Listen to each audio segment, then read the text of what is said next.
Celebrating junior bowling, elevating junior bowlers. Prodigy Bowlers Tour welcomes you to episode 132, the 2022 Kansas City Open October Points Tournament Division III Championship Round. Today, 5 finalists will compete head-to-head in a series of handicap matches where the winner will keep advancing as long as they keep winning. In our opening match, the number 5 qualifier, Megan Wood of Topeka, Kansas, will face our number 4 qualifier, Lauren Leonardi of Overland Park, Kansas. The winner of that match will advance to face our number 3 qualifier, Tarek Coleman of Lansing, Kansas. That winner will advance to the semifinal match to face our 2 seed, Logan Arnold of Lamont, Missouri. And the winner of that match will bowl for the championship against our tournament leader, Anthony Dokalis of the Bowling Dokalis family of Olathe, Kansas. One of these 5 players will be crowned Division III champion today at the Kansas City Open. We're north of the Missouri River near North Kansas City in Gladstone, Missouri, and Gladstone Bowl, one of the longest standing bowling centers in the greater Kansas City area, having been built in 1958. This 24-lane house features a strong youth program run by Jamie Hayes, and we thank them for the hospitality they showed us as we're here to bring you the 2022 Kansas City Open October Points Tournament in Division III. This is the group that averages between 160 and 179. The KCO's handicap system awards 90% of the difference between a player's entering average and the top of the division, which in this case is 179. So nobody will be spotting their opponent more than 18 pins. In the KCO, they bowl 6 games of qualifying, 3 in the morning and 3 in the afternoon, with 2 squads bowling the morning block and then 2 more squads bowling the afternoon block. Then the cut to the top 5 for the championship round. Here's how qualifying went down. All scores you see are handicap. As you can see, our leader, Anthony Dokalis, pretty much staked out his claim to the pole position from the very beginning, getting out of the gate with a cool 268 and following that up with a 249. Logan Arnold also got off to a strong start. In fact, our top 5 were already in the top 5 after 3 games, with Nicholas Robbins also making an early bid for a spot in the stepladder finals. And as you look down the leaderboard, you'll also see a couple of familiar names from last month's Division V championship round. Joshua Schonifer in 8th place and Gage Wilkins in 21st both got re-rated after last month's tournament and moved up from Division V to Division III, where they found it a somewhat more bumpy road to the stepladder. Then in the afternoon block, Anthony Dokalis cooled off a bit, but his lead held up and he snuck into the number 1 position by just 3 pins over Logan Arnold. And Andrew Maxwell, the son of Eric Maxwell, the general manager of Olathe Lanes East, where we were last month, put on an afternoon charge and finished as the alternate. So, it's time we get this party started with match 1 in our championship round today. Our number 5 seed, Megan Wood, takes on our 4 seed, Lauren Leonardi. And Lauren, who you see in the stars and stripes, is 17. She turns 18 in December. Megan is 16. She'll turn 17 next month in November. Both these girls have league averages in the low 190s. But to be re-rated down into Division III, one can only assume they must not have bowled up to their capability in some recent Kansas City Opens. The division you're in is based on how you've performed in the tournament. I don't think Lauren's going to spend much time in Division III if she throws many more shots like that. A solid strike. As you can see, we've started the match on the right lane, and I can't give you a reason. I don't know why they did that, but she threw a good one to get started. She's like, I don't care what lane you send me to. I'll throw a good shot wherever. Now Megan. Crossing over and getting the trip 6. You take a Brooklyn, won't you? Looks like Megan is playing around the third arrow, and I think she just pulled this one a couple of boards left there at the arrow. As you see, she hit about 17. And it crossed over. Get that thing out to about 15, and she'll be right around the pocket, I believe.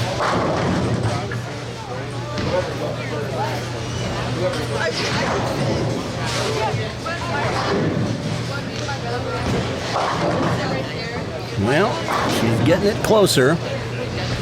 That time she was a little fortunate. It went through the nose and didn't leave a split. Megan uses a plastic ball for these. She'll move to the extreme left side of the approach, go cross lane right over the 4th arrow.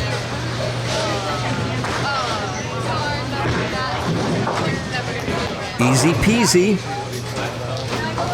And as you can see, we're adding the handicap into the player's score there in the first frame. Megan's getting 8 pins handicap, Lauren getting 13. Strike and a spare would ordinarily be 20 in the first, but Megan has 28.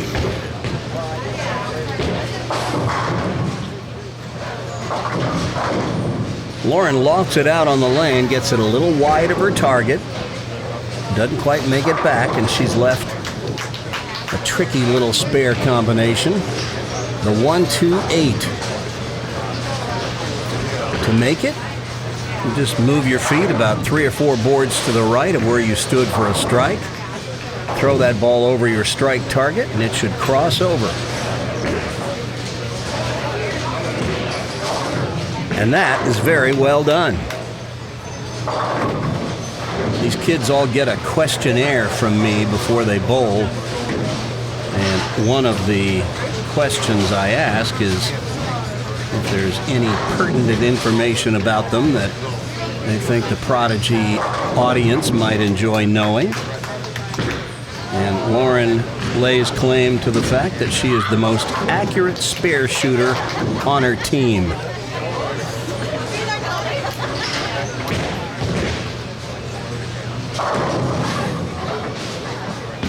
Breaks down a difficult spare and leaves just the 5.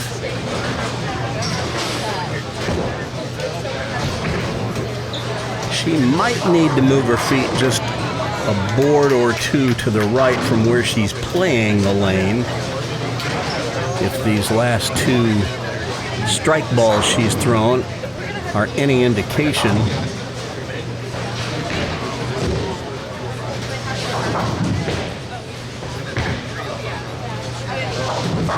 But she certainly has proven herself to be a good spare shooter thus far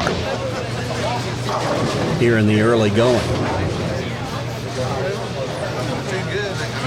Megan lives in Topeka, the state capital of Kansas.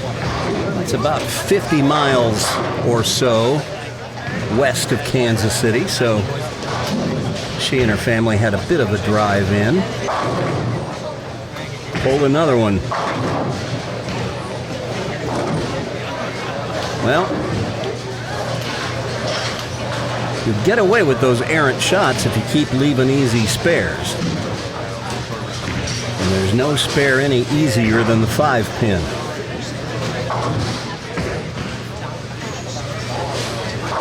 Just throw your strike ball at this.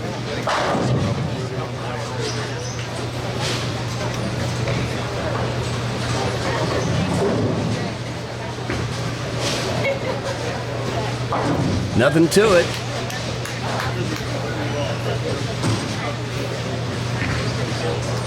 Megan started bowling at the age of 4 and was actually in a youth league. right away at the age of 4.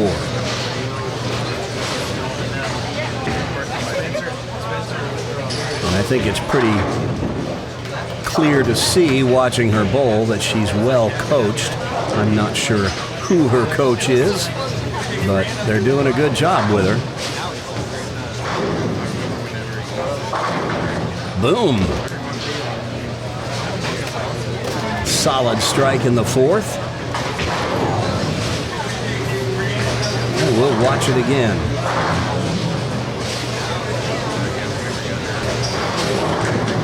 Out to about 12 at the break point on that one. Just a little bit high, but she stuffed them straight back. And now Lauren up on the left.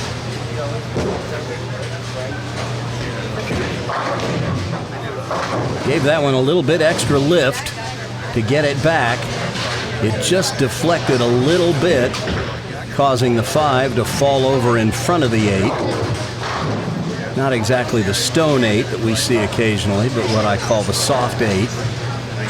But another easy spare.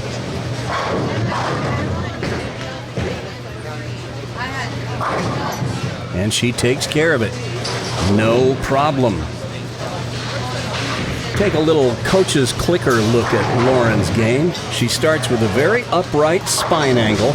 We'd like to see it tipped a little to the right. And we'll show you why that's advantageous, because when you get to the bottom of the swing, if the spine angle is tipped to the right, it puts the head right over the ball, which is where we want to see it.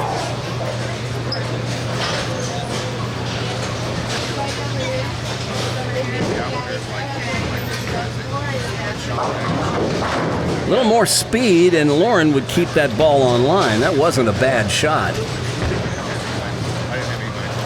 But it goes through the nose and leaves the 6-10. Lauren has only been bowling since she was 14. She has made remarkable progress in just 3 years.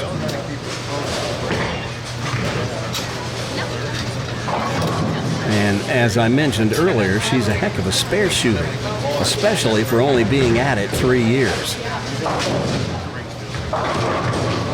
Who is this little guy on our left? The action on the pair to our left, 19 and 20, that is Division 4. The Division 5 group is bowling on our right on 23 and 24. We'll bring you their results at the end of the show. Ooh. Well, that was only a little bit high on the nose, but Megan pays a price. Here's the 4-7-9. How you make it, put the ball over on the left side of the 4-pin and slide it into the 9. The ball will get the 7.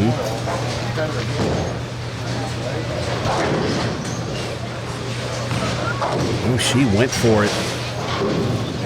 Just a little wide to the left. Here's Megan's setup. Very upright spine angle. We'd like to see it tip to the right a little bit. That opens up a path by her right side where she can swing the ball right under her head, straight back and through. But as it is, she starts with her right elbow in front of her torso instead of at her side. That means she has to swing it around her body. So she pushes it away out to the right. It circles back behind her back. And that causes her to have to come around her body in the downswing. Not too bad, though. With just a little tip of the spine angle that's set up, and move that right elbow from in front of her torso to her side, and she could have a much straighter swing. More repeatable under pressure. Pretty good now.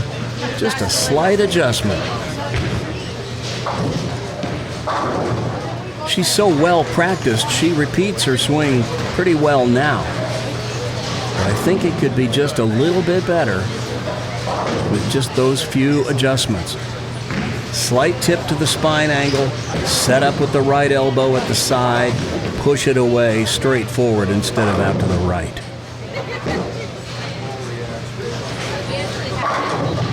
Oh man.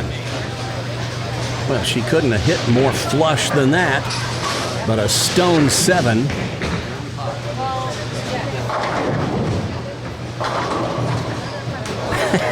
Here's this little kid on our left. Cameron Watson is his name.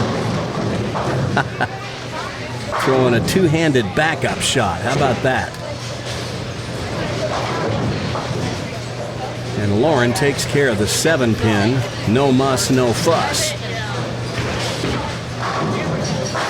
And I think she took notice of Cameron's shot there. Watch this. Watch this kid strike, and then watch Lauren's reaction.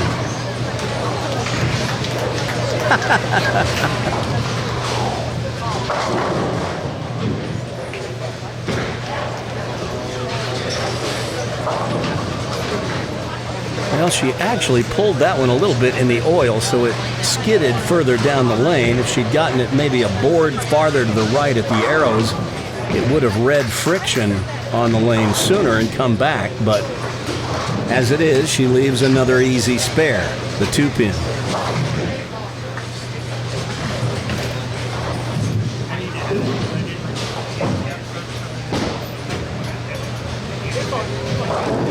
Oh, look out. Well, that was a surprise, an easy spare, and Lauren, being a good spare shooter, you wouldn't expect her to miss it, but it hooks past, and there's an open frame, and that makes this a much closer match all of a sudden. Brent Whitesell making a scoring change. Apparently something went wrong with the overhead score, but you see the correct score on your screen. Megan will try to take advantage of that open. But instead, she crosses over and leaves the 3-5-6. And we're actually seeing a little bit of what I was talking about. Can't really pick it up so much from this angle, but it looks like she's getting her right shoulder ahead of her left at release, and that's what's causing those pulls to the left.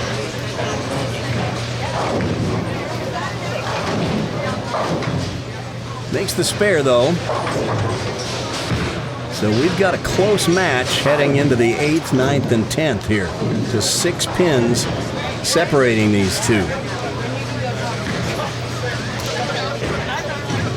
Megan contemplating her next shot. Her older brothers got her started bowling. They were bowling in a youth league, and so her parents just decided to put her in it, and she took to it.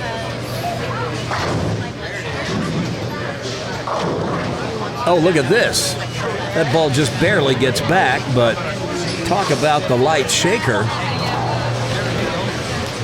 This is a light scrambler. Watch this. Got that one far enough to the right for sure. They say trust is a must or your game is a bust. She trusted that to the right, and she was rewarded.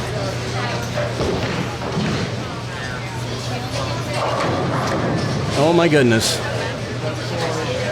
Well, Lauren doesn't have quite the axis rotation that Megan has. That's something she's going to have to learn.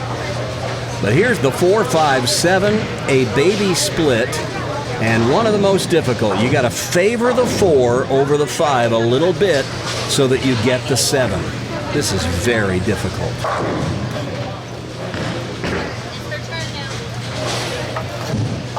Oh, and she didn't miss it by much. She had the right idea of getting a little more of the 4 than the 5. Look how close she came. What would you say, about an inch, maybe 3/4 of an inch at 60 plus feet? And now she trails by 5.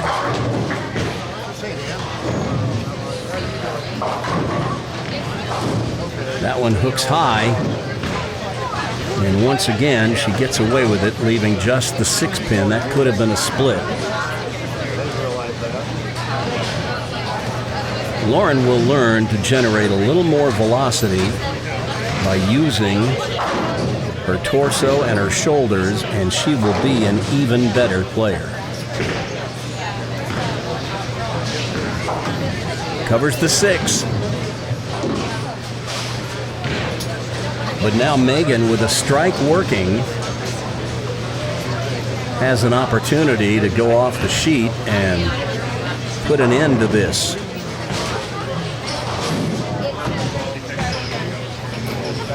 Lauren has a possible 195. Megan is going at a 190 pace.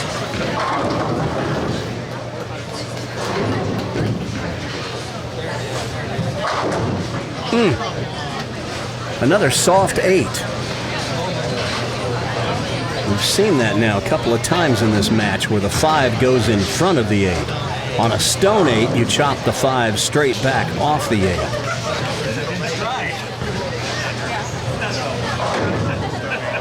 But once again, a very routine spare.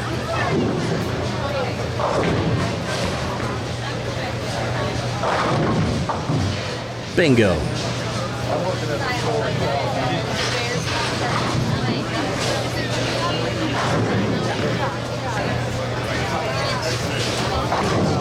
Megan's going to need 2 strikes in the 10th and 6 to shut out Lauren. Anything less, she'll leave the door open.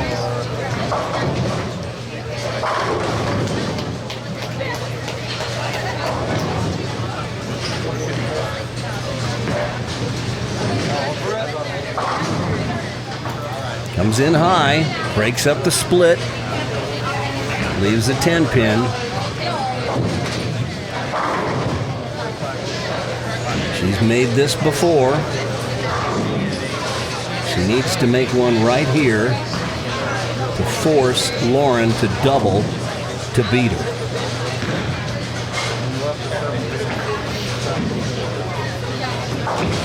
Got it. So with a strike, she'll finish with 189. Lauren will need 2 strikes and 5 to take match 1.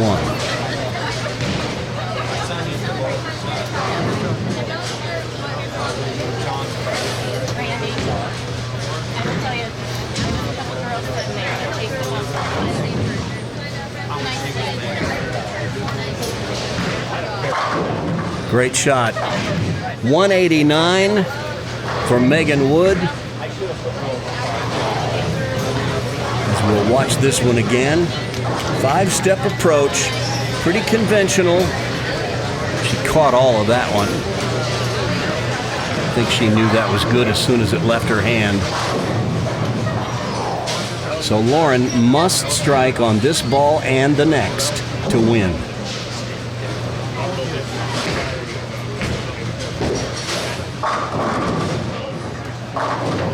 No, she trusted it out to the right, but it just didn't have quite enough juice to get back.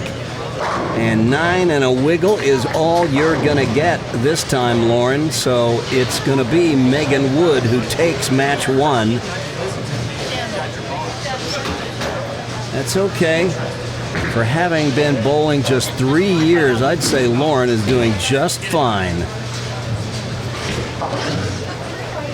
I know she's disappointed not winning this match, but she says her best moment in bowling is when she won a high school bowling tournament individually. But I'll tell you what, making the stepladder here at the Kansas City Open October Points Tournament has got to rank right up there. She bowled great today.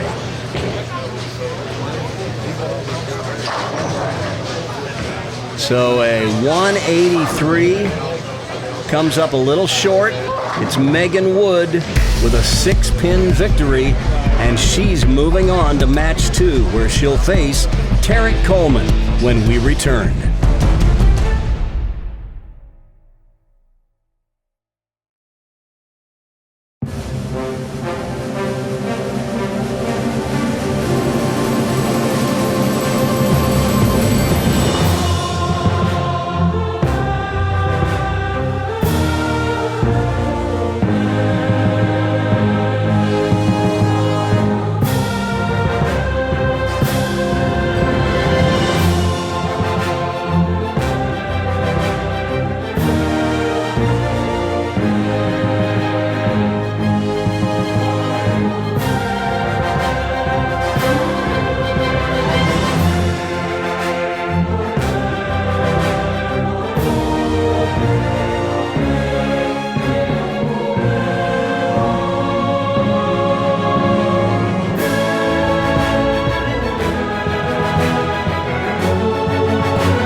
In a nip-and-tuck match in which neither player ever opened up a lead of more than 17 pins, it was Megan Wood who outlasted her opponent, Lauren Leonardi, who still had a chance to win it in the 10th frame.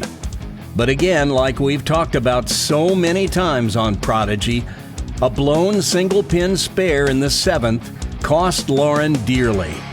But for the most part, she acquitted herself nicely and made a slew of spares. But in tournament bowling, you let one get away and it can spell disaster. Still, I think she'll be back.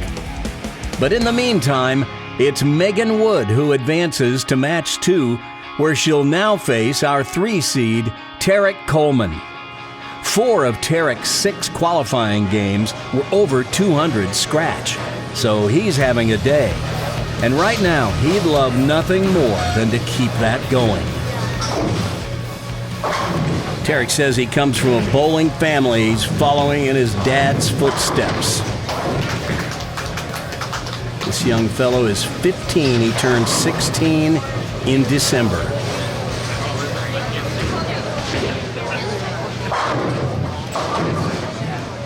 Pretty good shot.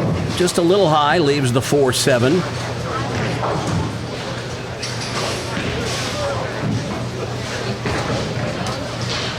He started bowling when he was 12 years old, so he hasn't been at it all that long. Not much longer than Lauren had.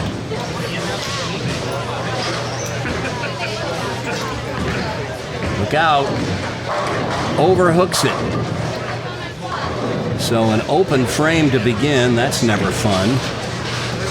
He's getting just 2 pins in handicap, so you see that's been added into his score in the first, where he got 9 pins, so that puts him at 11 in the first.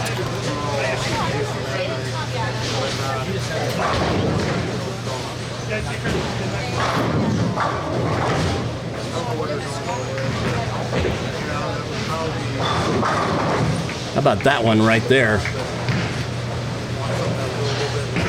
You had to love that. Solid strike to begin. Here it is again. 5-step approach. Bit of a planter, not a slider. You see a lot of that these days. She planted those pins right in the pit.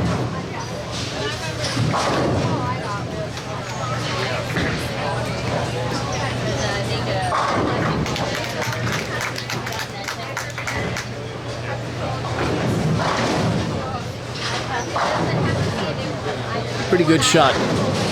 Just didn't quite kick out the 10. But she's shown us that she can make 10 pins. Megan has the nickname JoJo. I have no idea where that came from.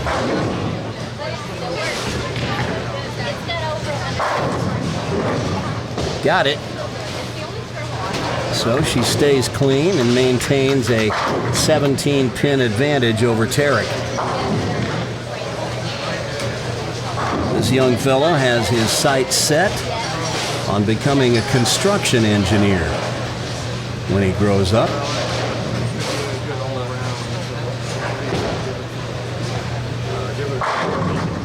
He'd love to engineer a few more shots like that in this match. That was a perfect strike, slapping out the 10-pin. Take another look at it. He does wrap the ball around his back. We don't recommend that. We'll take a closer look at it later in this match, but you sure can't argue with the results on that shot. Man. Another one here, and he can close this match down to within a mark. Can't argue with the results on that one either. A perfect shot. Playing right around the track area. Take a closer look at Tarek's footwork. He takes tiny little steps. 4-step approach, over 13 at the arrows, out to about 11, playing pretty straight.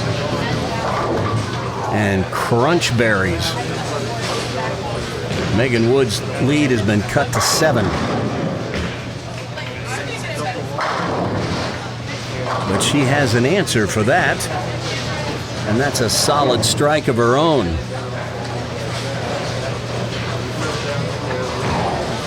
Look at it again.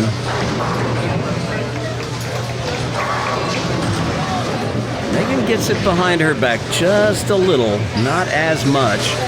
You're gonna wrap it behind your back a little bit when you're swinging it out from left to right. That's not a problem. That swing plane looks pretty good to me. She would love to back that up with another one right here.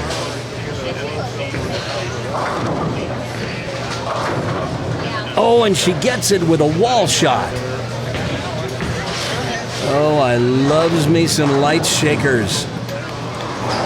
Watch this. Watch the head pin, the one in front. She's going to hit light. This is how you get a wall shot. That head pin is going to go to the left wall and then come back and get the 4. The 4 will get the 5.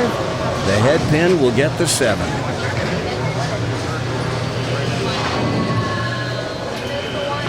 That is how Dick Weber made millions.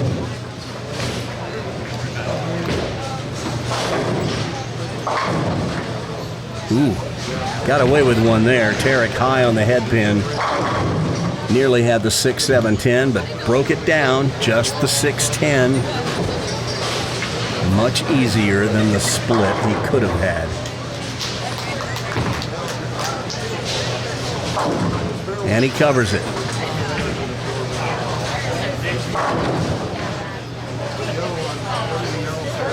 Well, Tarek's best moment in bowling, he says, was when he made his high school varsity bowling team as a freshman. I imagine they'll have him back. Look out. Okay, that 6 pin staying up is actually a good thing. You always like more pinfall, but sometimes it makes the spare a little difficult. If that 6 had gone out, we would have had the 3, 10, which is no guarantee. This is a little easier. More ways to chop it, but he doesn't, and that's a spare.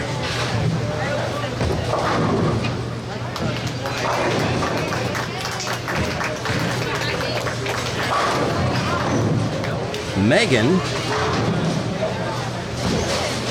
has won a couple of youth showcase tournaments at Gage Bowl in Topeka, where she lives.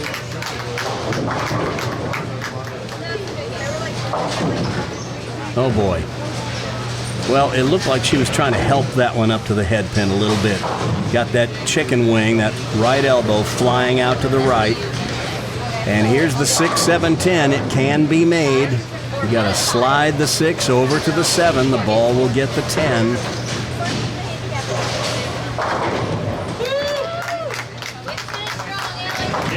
But not like that. Well, there's always next frame. And she maintains the lead, albeit a smaller lead, just 5 pins now, as we're halfway through the match.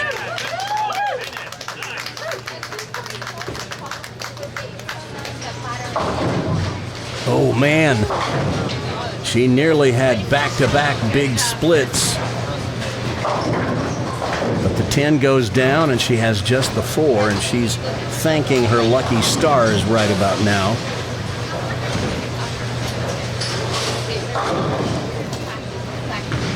Uh-oh. No way.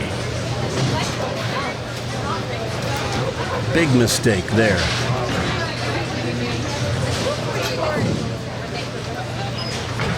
So that hands Tarek Coleman the lead.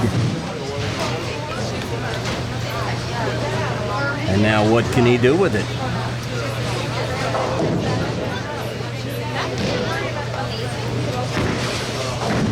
Oh, look out. That was headed for the moat. Well, there is a limit to how much you can trust the ball. Here's the 2, 4, 10. It can be made. Slide the 2 over into the 10. The ball will get the 4.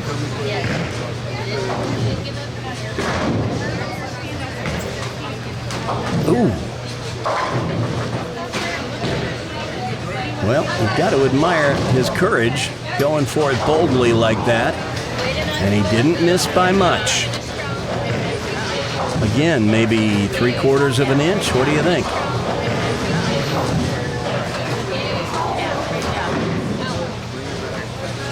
So Megan back in the lead. Oh my goodness gracious. The dreaded Greek church. The 4, 6, 7, 9, 10. There's two schools of thought on this.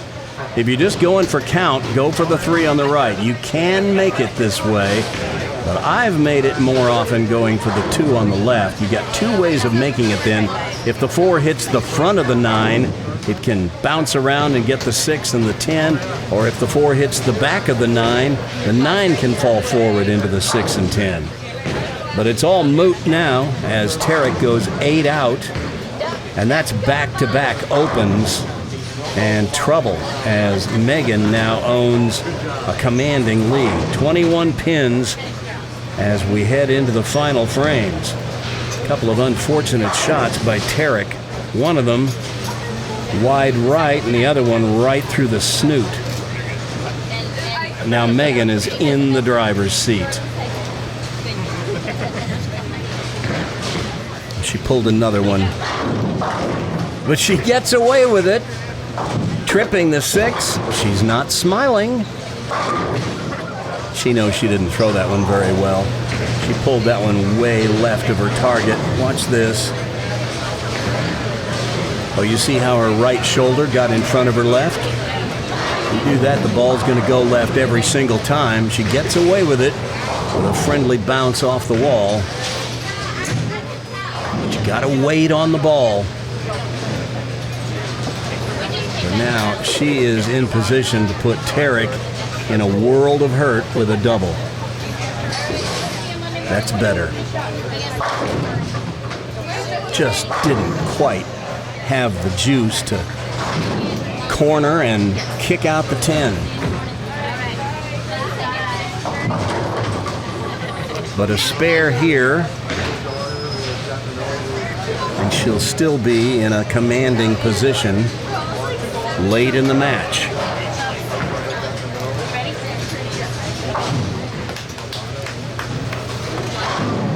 She can make the 10 pin. Tarek with a possible 199.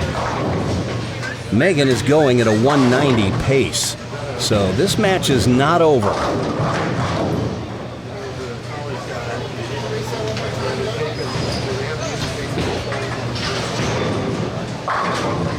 Especially if Tarek can throw a few more of those right here. All right, let's take a closer look at Tarek's game. He takes a real short approach, pushes the ball out to the right, which causes it to come around his back. You see his spine angle is already tipped to the right. That's good. That gets the ball right under his head at the bottom. But because he pushes it out to the right, he wraps the ball around his back, and from here you can't swing it through your butt. So you're either going to swing it out to the right or wrap it around your body coming around in the downswing, and that's what he does, like this. He got away with it this time, but that wrapping motion, that circular swing around your body, it's just real hard to repeat it again and again, especially under pressure. If you have a tendency to wrap the ball behind your back the way Tarek does, the adjustment is to change your push away. Instead of pushing the ball away out to the right, which sends it on a path behind your back, push the ball away toward your belly button. That'll change the swing path so that it's more straight back, straight through. This around your body swing, when you're hot, and when you're not, you're not. And it's consistency that you're looking for. A straighter swing, straight back, straight through, is much more repeatable and therefore more dependable under pressure. Megan can slam the door shut on Tarek with a couple of marks here in the 9th and 10th. Oh, she got all of this one. Oh, yes, she did. Rips the 5. You could see it in the way it came off her hand. Watch how she stayed behind this one. Yeah. It's just a matter of carry. She caught the half pocket and down they go. So now Megan needs a mark to put this match away.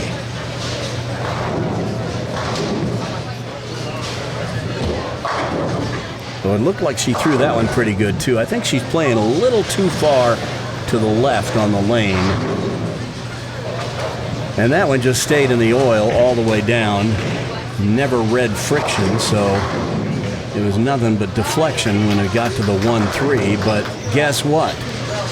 An easy spare, and if she converts it, she'll be moving on.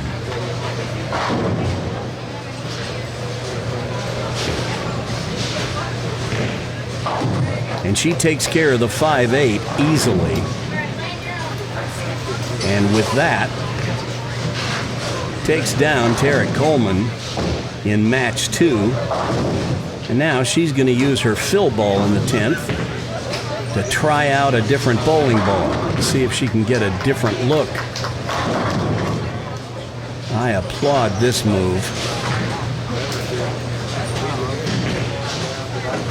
Don't ask me what bowling ball these kids are using. I have no idea. I don't know their arsenal. We can watch this and see if she picked one that would be a good choice for the next match.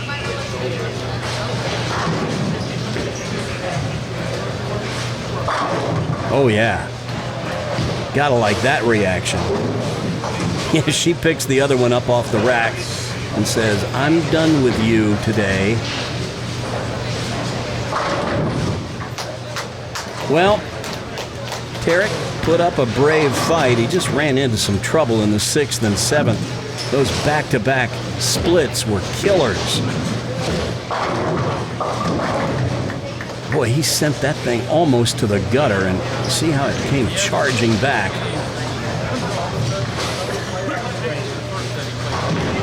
Well, it's not going to work out quite the way Tarek had wanted it to today.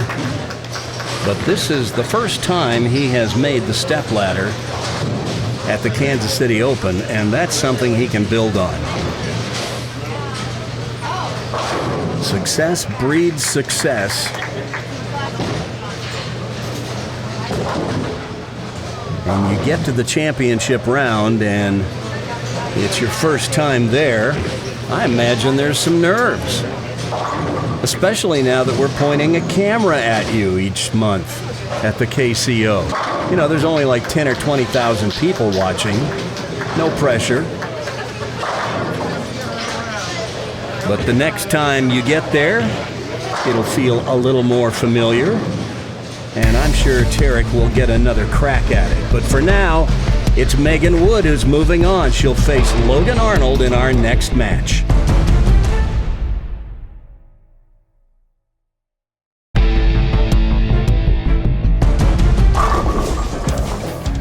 Tarek Coleman has some good building blocks upon which to grow his game.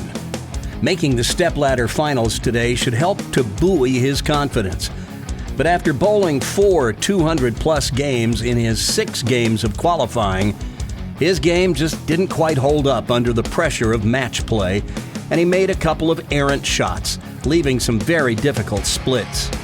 That's where straightening out that swing could really help. Building a game that can stand up under the pressure of tournament play is what getting better is all about, and I believe we'll see Tarek again. But for now, Megan Wood continues her climb up the stepladder, and now she faces our 2-seed Logan Arnold. Logan is 17 years old, and he won this tournament last year when he shot his career-high game, a .298. So he loves bowling here at Gladstone, and I imagine this match will come down to who makes the fewest mistakes. And in case you're wondering which pins he left on the 12th ball of that .298, it was the 610. Which means the ball went through the nose, probably pulled it, a sign of nerves. Understandable. But if there's any nerves now, he doesn't show it. A power strike to begin. Watch this. Very conventional four-step approach. He even slides, something we don't see all that often these days. Tilts out the 5. Really believe that if kids will learn how to slide, it'll put less wear and tear on their knee in the long run.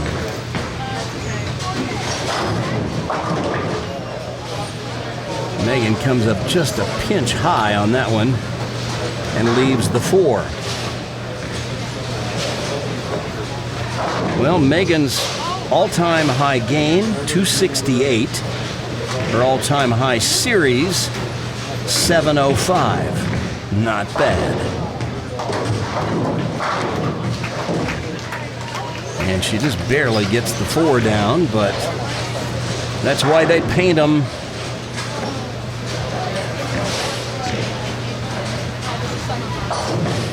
Both players with a mark in the first frame.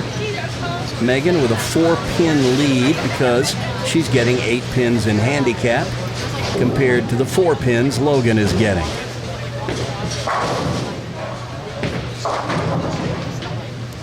Well, she gave that one a little more room to the right. It read the friction.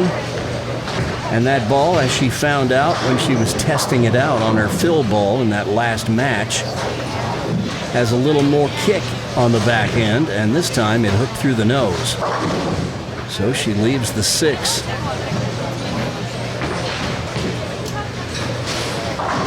But she covers it easily.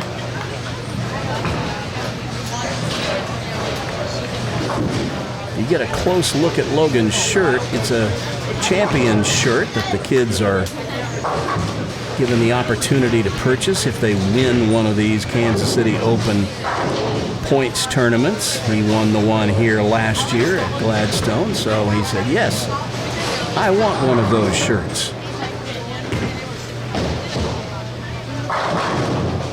10 pin stops him. Logan will turn 18 in January. His high series, a 691. So he's still looking for his first 7. And amazingly, he says that the closest youth league or bowling center is 30 miles away from his house. They live in Lamont, Missouri. I had to look that up on a map to know where it is. A spare. So he stays clean.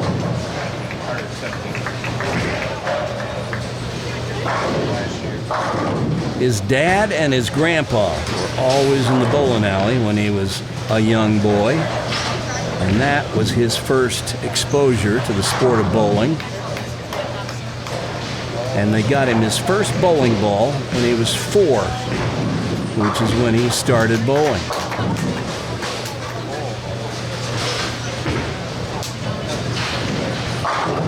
There's a good one. Solid strike in the 3rd for Logan. We'll take another look at it. This one over about 12 or 13 at the arrows, out to about 8 at the break point.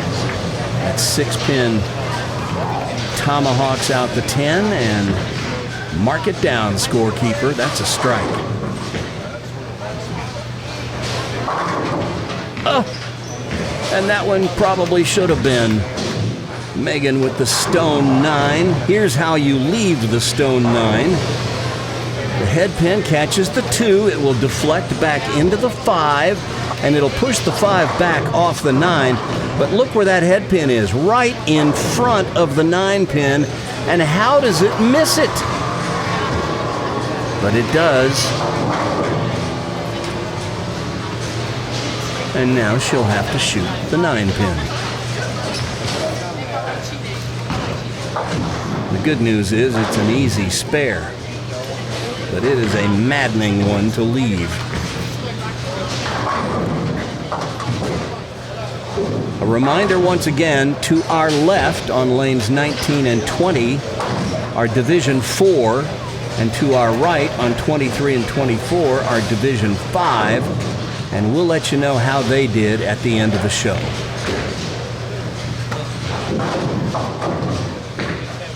I don't know if Megan is just running out of energy. I know these kids could probably bowl all day long if you let them.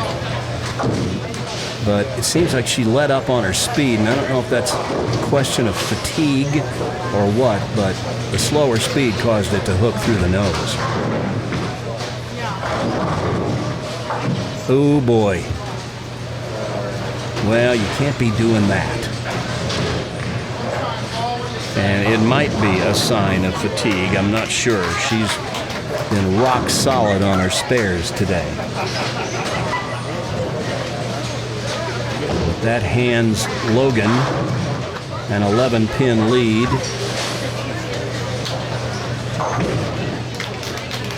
And he's got a strike working. And he takes advantage and extends his lead to 21 with that double. This kid seems pretty confident.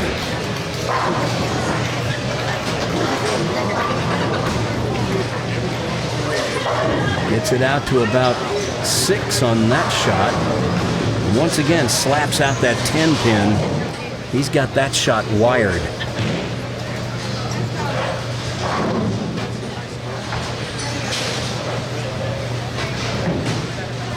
Taking his time to collect his thoughts, sets his feet carefully, look up at his target, not take his eyes off it till the ball crosses it.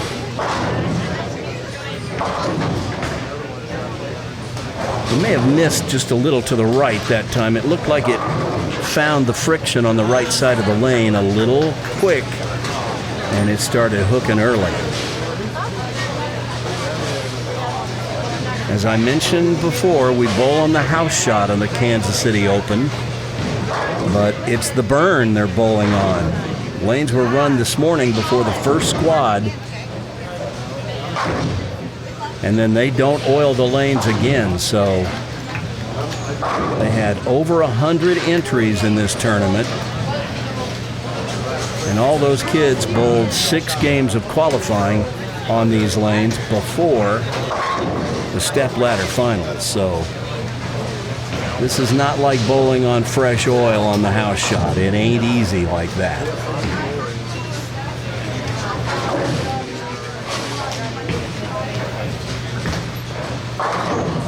Ooh. I am surprised. That looked like a pretty good shot, but just didn't have any energy when it hit the pocket. 5-7. Move your feet about 3 boards to the left and throw your strike shot right over your strike target. You'll catch the right edge of the 5 and slide it over into the 7. There are times when you just take the count on a split, but with the 5-7, more often than not, you'll go for it. I'm sure she'll make an aggressive pass at it.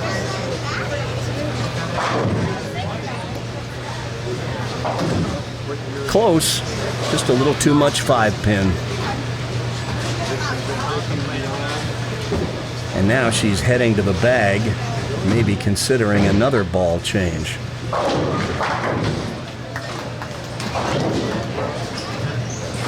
Trailing by 30 halfway through the match. She's gonna have to make some kind of adjustment. She has chosen another bowling ball.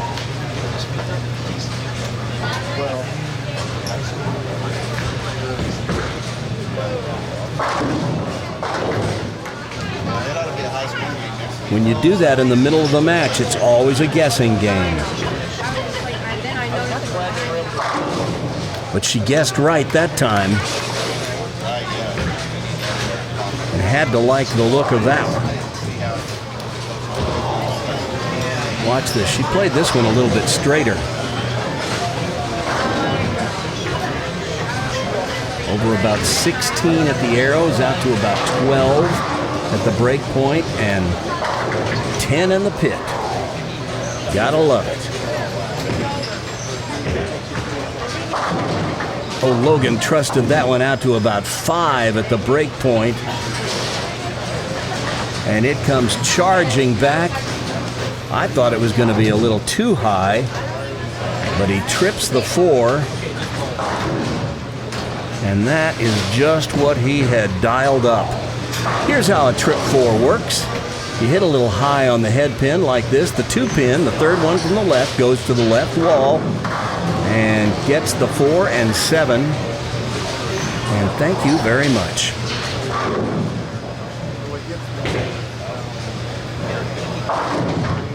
Oh my goodness.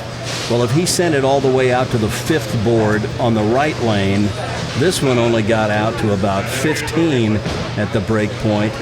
A 10 board difference, and he leaves the 3-10. Here's how you make it. Put the ball on the right side of the 3. The ball will deflect into the 10. You have a better chance playing cross lane from the left side. You see the gap widens the farther down the right side of the lane you play. He's standing in the correct part of the lane to make this. And well done. You can always spot somebody who's been spending their whole life in a bowling alley. They know how to make these spares. Both of these kids started bowling at the age of 4, so there's probably something to be taken away from that. All right, Megan trailing by 30, but she's got a strike up. She can get right back in this match if she can throw a couple of strikes right here.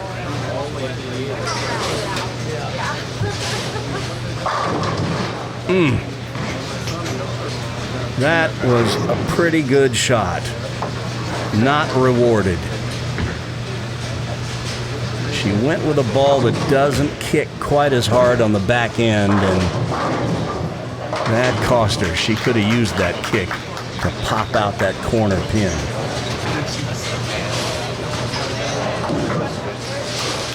And just barely gets the 10, but she gets the 10.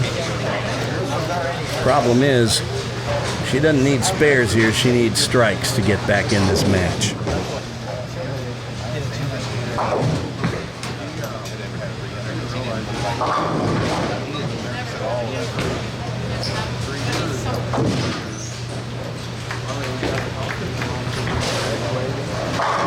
Oh. Well, she leaves a soft 10 on the right lane and then a ringing 10 on the left. And how close is it? Watch the 6 pin, the second one from the right. The 3 will hit it and send it around the 10. Look how close that 6 pin is to the 10. That's how close that was to a strike. The ringing 10 is the bowler's nemesis. And she's been perfect on her 10 pins today. But she sure could have used those last 2 10 pins going down instead of stubbornly refusing to fall. This would be a 10-pin match right now if both of those had been strikes.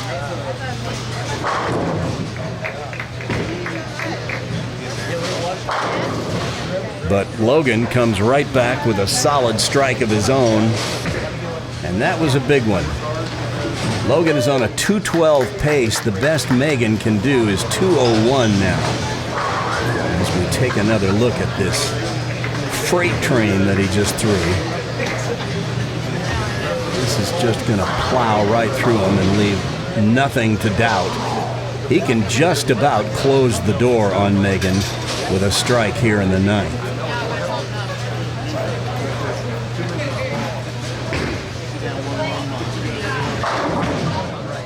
But another weak 10. It's all right. Logan's still in the driver's seat. He just needs to take care of his own business here. As long as he stays clean the rest of the way, nothing Megan can do about it.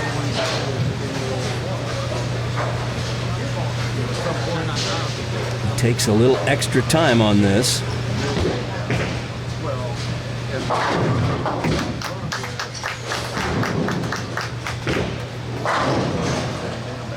Oh, and he hooks by. Well now, the plot thickens.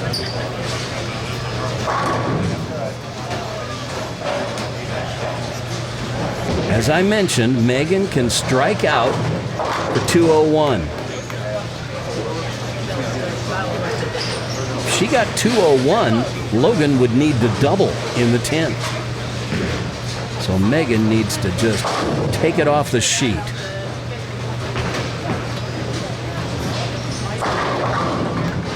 There's one. She was flirting with disaster on that, but tripped the 4. Here it is again. That one got out to about 12 at the break point and just set right there.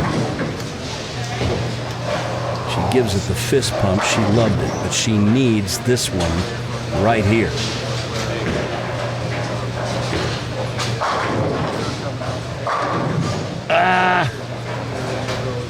Well, I don't know if you caught it. She was motioning with her right hand as the ball was rolling down the lane. Get up, get up, get up. But it didn't quite find the flush pocket, so this 10-pin reduces her chances to, well, she'll need a miracle now. She gets the 10, but now if she strikes on the fill ball, the best she can do is 181.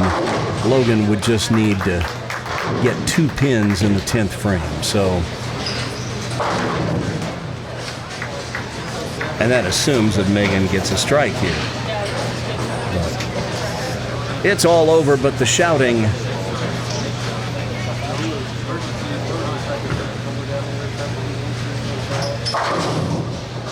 She fills it up, so she'll make Logan go through the formality of staying behind the foul line, but Megan is taking her bowling balls and she is heading to the car. PGA Tour players, golfers who have to take their equipment to the car before they really want to because they've been eliminated, are known as trunk slammers. She knows what time it is. That's a winner. And a trip 4-9 to boot. So it's going to be Logan Arnold in the championship match. Here's the shutout ball. One of his best of the match. Out to about 10 at the break point. A little high. But he gets the 4 and 9 to collapse.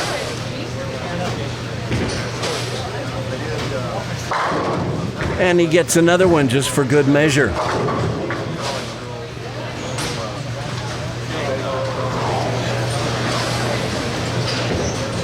Here's that shot again.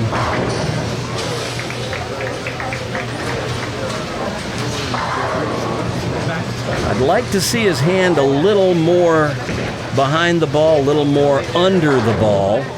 He'd get more revs that way. You can see his fingers are kind of above the equator of the ball when he lets it go, but 3 strikes in the 10th, that'll do. A 210 to 181 victory, and it's Logan Arnold who is moving on to the championship match where he'll face the other bowling Gokulas, Anthony.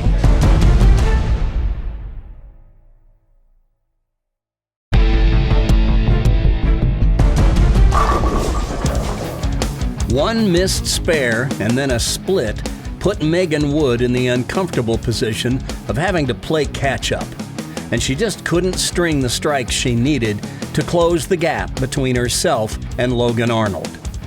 And even though Logan left the door open a crack with an open in the 9th, Megan just wasn't quite able to take advantage and put some pressure on Logan. So when Logan struck out in the 10th, it made the final score look a little more lopsided than it might have been. Megan had a nice run winning the first 2 matches today, but it's Logan Arnold who has advanced, and now he's bowling for the Division III title against our tournament leader, Anthony Dokulas. Both of these players have been to the winner's circle before, so there's every reason to believe this will be a very competitive match. Anthony is just 13, but he practices and competes with his older brother PJ, who's 16. You've seen PJ on our last two Division I shows, where PJ finished third at both the September and October Kansas City Opens. So I don't think Anthony is intimidated at all bowling against older kids. So that shouldn't be a factor.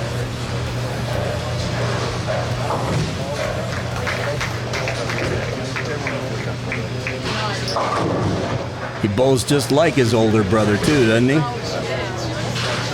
Comes in a little high to start. That could be nerves. Pretty common when you're under pressure to pull it just a little bit. But an easy spare to start, the 4-pin.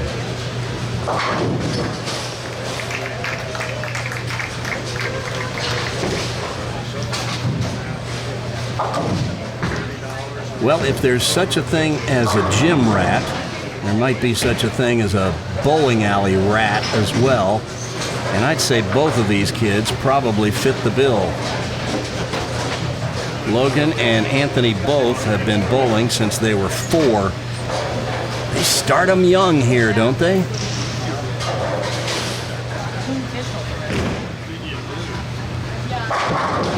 Oh, he trusted that one way out to the right and was rewarded. That looked like he hit about 10 or 11 at the arrows. Let's see if we can just make it out.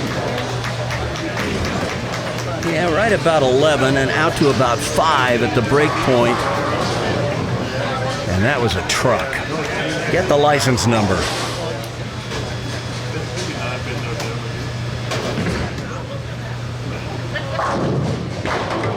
Oh, he pulled it.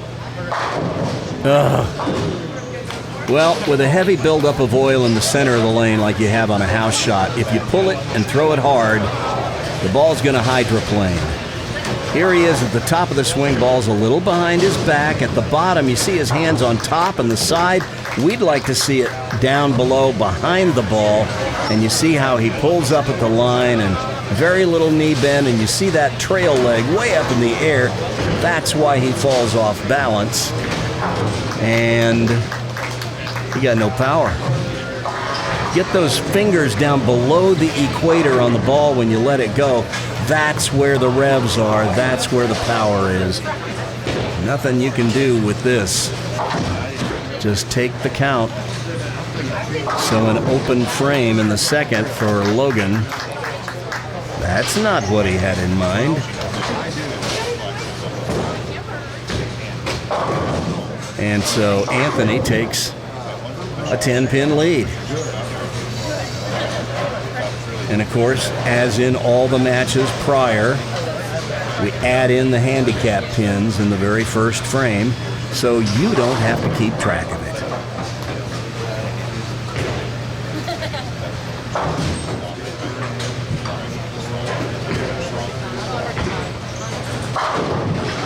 Solid strike for Anthony Douglas in the second. His style, very similar to his older brother. 4-step approach. He's a planter, like we see so often with these younger kids. Playing a fairly straight down and in shot, just like his brother would. Just like his brother did at this same tournament in his Division I step ladder.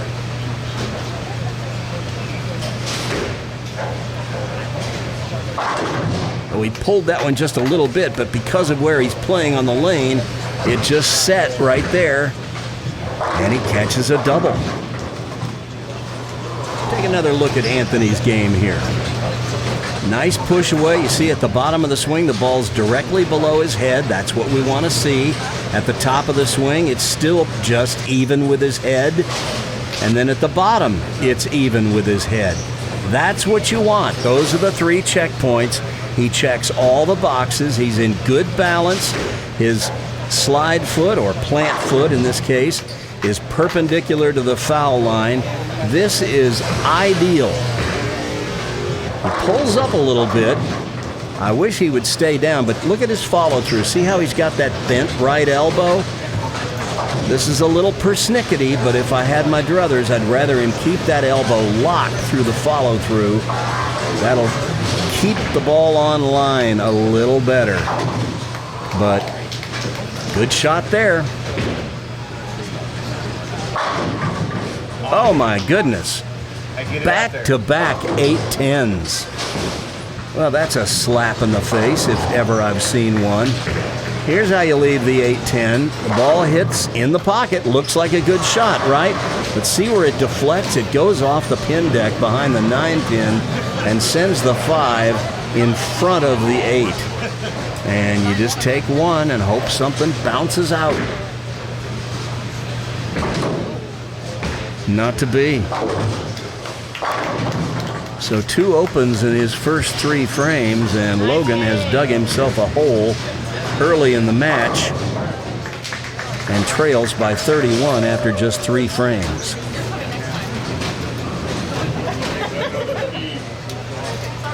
Needs to get back up on the horse and start riding. There you go. That's more like what he had in mind. Take another look at it. This ball will get out farther to the right than either of those 8-10 leaves. It'll find the friction on the outside part of the lane, and that gives it the impetus to hook back and drive out the 5. Just what the doctor ordered. Now if he could just slow down the Anthony Dokolas Express here. But no, Anthony is having none of it. And he puts another strike on the board, so that is a spare turkey start for the young man. And he extends his lead to 41 pins.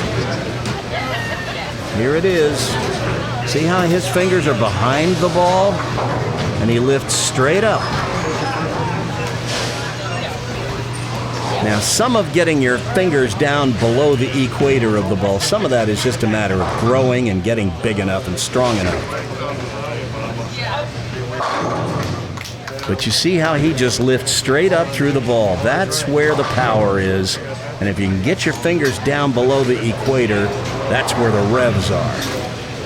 4-step approach. Very solid, over 12 at the arrows. I think that got out to about 9. 10 back.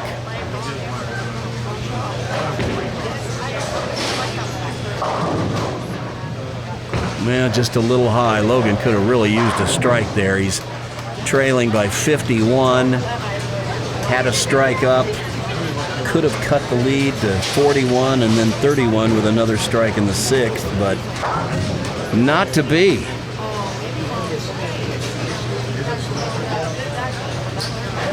So assuming he makes this spare, he's going to have 51 pins he's got to close on in half the match. Gets the spare.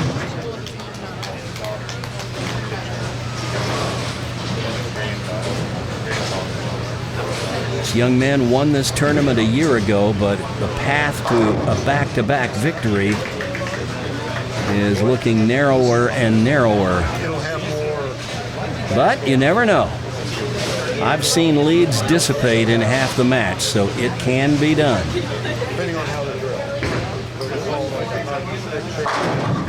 He pulled that one, but he pulled it a little higher than he did the shots that left the 8-10. He pulled that one so that it just went high flush. If you're going to miss that much.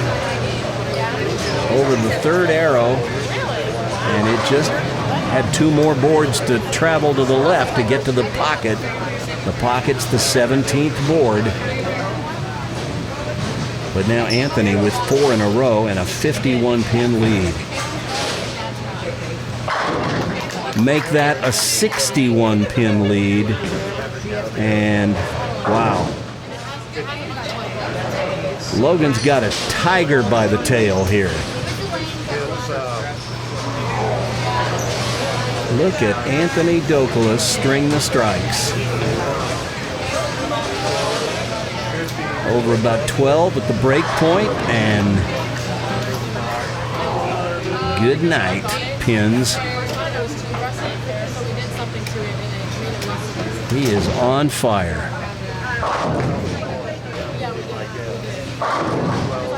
And he's got all the shots. He pulled that one, but it's set right in the pocket. And that's a 6-bagger. We'll take a look at 3 of the strikes this match in the 3rd, 5th, and 7th frame with our 3-up look.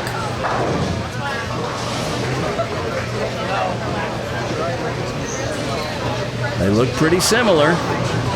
Just how similar we'll see with our exclusive 3-deep look, where we lay those 3 shots on top of each other, and you'll see any difference. Pretty similar. Gotta love it.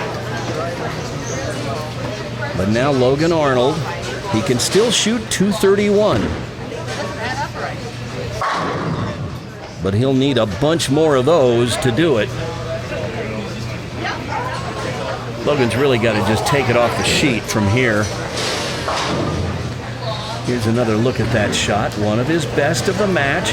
Hits about 14 at the arrows, out to about, well, 13, I'd say, at the break point. So pretty straight shot. Just enough hook to find the pocket, but he found the solid pocket, and now he just needs nothing but strikes. But another 10-pin just pretty much does him in here. It looks like he can now only get to 210 if he makes this and strikes out. And, well, anything's possible. It ain't over yet.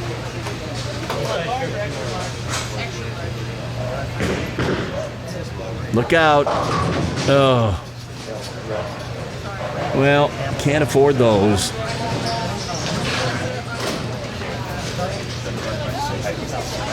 Now the best Logan can do is 198. And you got to figure Anthony can probably get there on this next ball. And then take a couple of victory laps.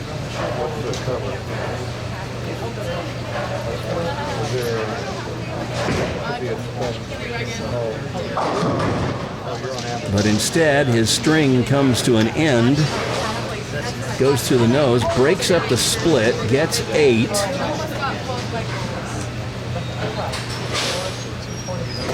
If he spares here,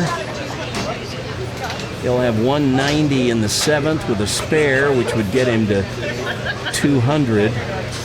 That would win the match.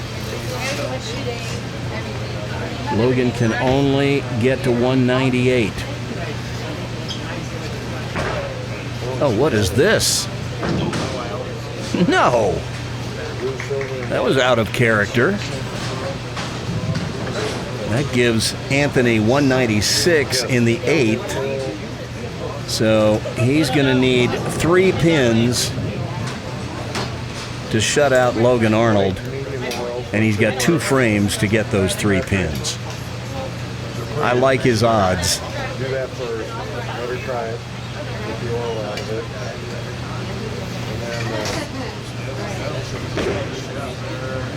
And that's the winning ball right there. All 10 in the pit. That's the best way to do it. And we will take another look at the shutout ball.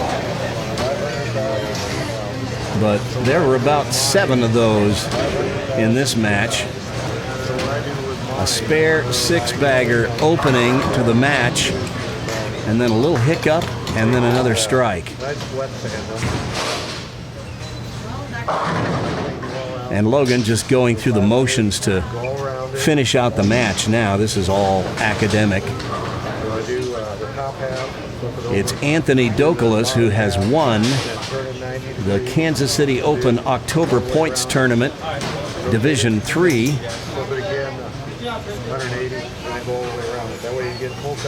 Logan will finish out his match here.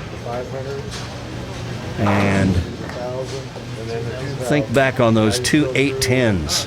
bring it back to. But I would tell this young man he's got a lot of game to build on. If he could just learn to keep his hand a little more behind the ball, get those fingers down below the equator, I'm just fine with it. He would increase his rev rate by a lot and get a lot more power on the ball.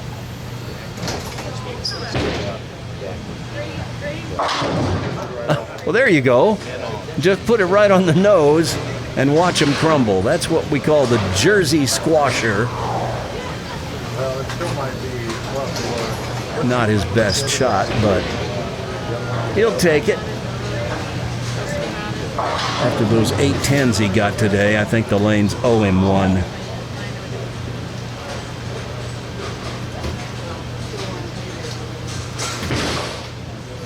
There, he got that one out a little more, and it came back strong.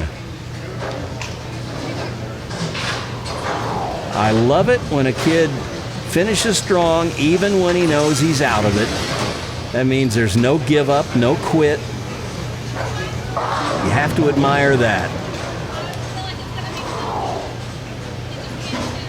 188 with a strike. And that's the way they'll mark it down on the sheet. 188 for Logan. And he got 7 strikes that game. It's just that he also had 3 opens, those 2 8-10s back-to-back, and the missed single pin spare. But now Anthony Douglas gets to take a victory lap.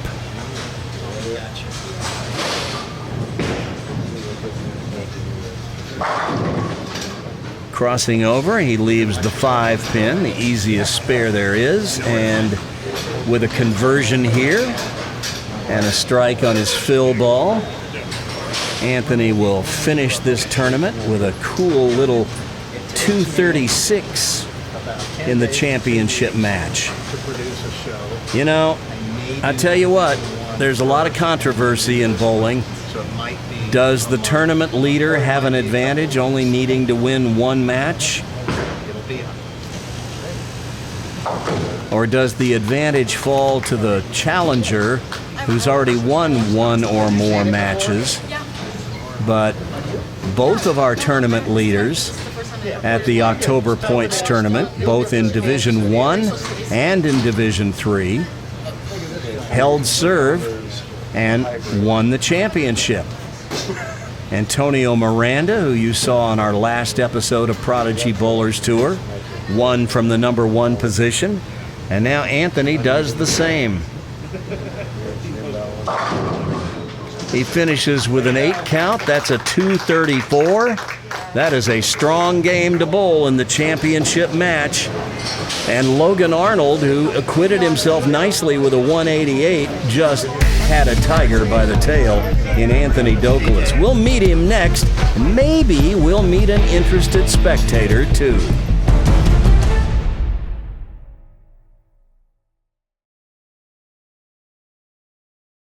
Hey, Prodigy Land, it's me, Coach Randy. First, I want to thank everyone who has contributed to our GoFundMe campaign. You have helped us purchase our second camcorder, bag, tripod, and accessories that are enabling us to record not 1, but 2 stepladders simultaneously each month at the Kansas City Open, so we can bring you 2 episodes of Prodigy Bowlers Tour each month. There remains just 1 piece of equipment we haven't yet raised enough to purchase, and that's the platform upon which we stand the camera and tripod, thereby giving us that perspective from above the players' heads, so your view of the pins is unobstructed. On the show you're watching, we resorted to one of our old methods of getting the camera up high, by standing it on the countertop where people sit and watch the bowlers from behind. But those countertops aren't as stable as they might look. Whenever somebody sits down or gets up from one of the chairs, the countertop shakes just enough to give the viewers of the show the impression that we're experiencing an earthquake.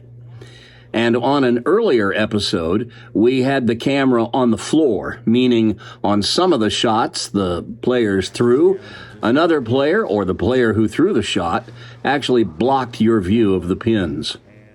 If we can get the second platform, we'll have uniformity between the two episodes we shoot each month, and they'll both look as good as we can possibly make it. These platforms, made by IntelliStage, are an ideal solution. They're just the right height, and they isolate the camera just enough to make it less likely it'll get jostled, resulting in those shaky cam shots. With tax and shipping, these IntelliStage platforms run a little under $600.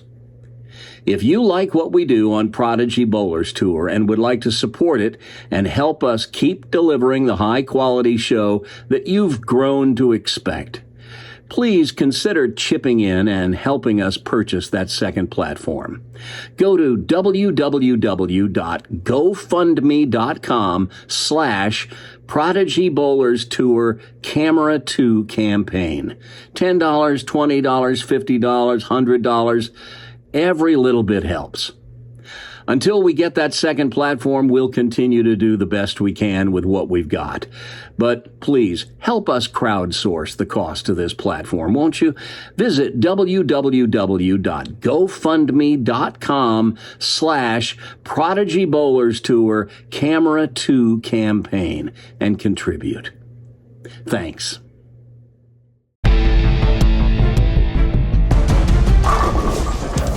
Yes, Logan Arnold got in trouble early with back-to-back 8-10s that didn't really seem to be that bad of shots. And yes, he missed a single pin spare. But honestly, when your opponent starts spare six-bagger, that doesn't really leave you much wiggle room, does it? And Logan used up his wiggle room by about the third frame. But he is a fiery competitor, and I'm sure he'll be back. But how about this Anthony Dokolas, the younger brother of PJ, who you'd seen on our last two Division I shows, lit it up this afternoon. And I know his big brother is mighty proud of him. I had a feeling one of these days we would get a Dokolas in the interview after the tournament on Prodigy Bowlers Tour. But I expected it to be this guy. What happened to you today? The spares. Oh well. But your little brother was the tournament leader, and he goes out there and he finishes it off. And here's the deal. On Prodigy Bowlers Tour, when you win, you're supposed to sign the coveted trophy pin. And then at the end of the season, everybody who signs it gets to come back and bowl in the Prodigy Tournament of Champions, and the winner wins it, gets to keep it. But idiot boy here walked off and left it at home today. So sometime in the coming months, I'm going to have to find you and get you to sign it. And either way, you'll be invited to the Tournament of Champions. Congratulations. Thank you. How about winning? Is this your first KCO that you've won? This is my second. The second one? Yeah. Very nice. When was your first one? My first one was like last year, Division II. Okay. Very good. So, have you been coaching him up? Yeah. Are you taking credit for this win? No. Okay. All right. It's on this guy right here. You both great. Thank you. Congratulations. Thank you. As we mentioned earlier in the show, the kids bowling to our left were the Division IV stepladder finalists, and Division V was on our right. Here's how those two groups fared today. In Division IV, that little kid you saw stringing strikes with his two-handed backup delivery is 9-year-old Cameron Watson. He knocked off the 5 seed, Caden Darling-Near, in the opening match, 203 to 178. Then in the second match, Lane Gosser, the 3 seed, edged Cameron, 198 to 192. That sent Lane against the 2 seed, Jacob Thompson, and Lane got the best of him, 163 to 146, setting up the title match between Lane Gosser and Mark Gungerich III, and it was Mark who held serve to claim the championship, 200 to 171. Then in Division 5 to our right, 4-seed Trista Lafferty defeated 5-seed Annalise Keeler 221 to 133 in the opening match. Then in the next match, Trista continued her winning ways with a big game, defeating Allison Coons 278 to 159. Then Trista edged out the 2-seed Hadley Keeler in a thrilling semifinal match, 236 to 234. And in the championship match, tournament leader Rebecca Heatley fended off Trista Lafferty by a score of 186 to 172 to claim top honors. So congratulations to all 5 of the winners at the Kansas City Open's October Points Tournament. On our last show, you saw Antonio Miranda win Division 1.